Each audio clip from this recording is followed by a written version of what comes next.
উত্তরবঙ্গের প্রবেশদ্বার যমুনা সেতু পশ্চিম সড়ক মহাসড়কের হাটিকুমুর গোল চত্বর। গুরুত্বপূর্ণ এই পয়েন্টে ঢাকা পাবনা, ঢাকা রাজশাহী ও ঢাকা বগুড়া লেনে ভাগ হয়ে চলাচল করে 22 জেলার যানবাহন। প্রতিদিন করে 20 থেকে 22,000 যানবাহন চলাচল করলেও ঈদ মৌসুমে বেড়ে দাঁড়ায় 50,000-এ।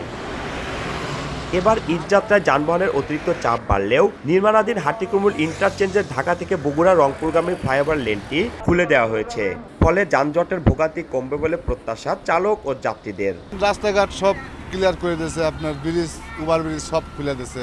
আলহামদুলিল্লাহ আমরা আগের থেকে অনেক বেটার, কোনো যানজট নাই, রাস্তাতে কোনো যানজট নাই, যাত্রীর কোনো ভোগান্তি নেই, আমাদের কোনো ভোগান্তি নেই। তো অনেকগুলো লেন হয়েছে, তো আমার মনে হচ্ছে যে এবার জ্যামটা কম হবে এবং আমরা সুফল পাবো আর কি।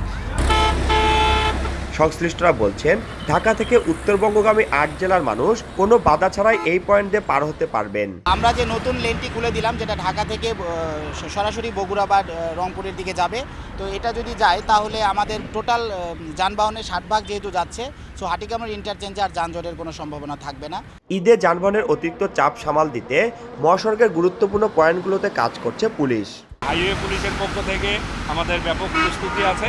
মোড়ে মোড়ে প্রত্যেকটা মোড়ে অফিসার ফোর্স আছে, টহল পার্টি আছে। 738 কোটি টাকা ব্যয়ে হাটিকুমুর ইন্টারচেঞ্জের কাজ চলতি বছরের ডিসেম্বরে শেষ হওয়ার কথা রয়েছে। রিঙ্কু কুণ্ডু, সময় সংবাদ, সিরাজগঞ্জ।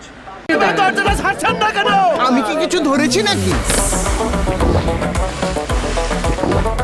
আপুটা আপনাকে চেক আউট করছে, জাস্ট কুল থাকুন।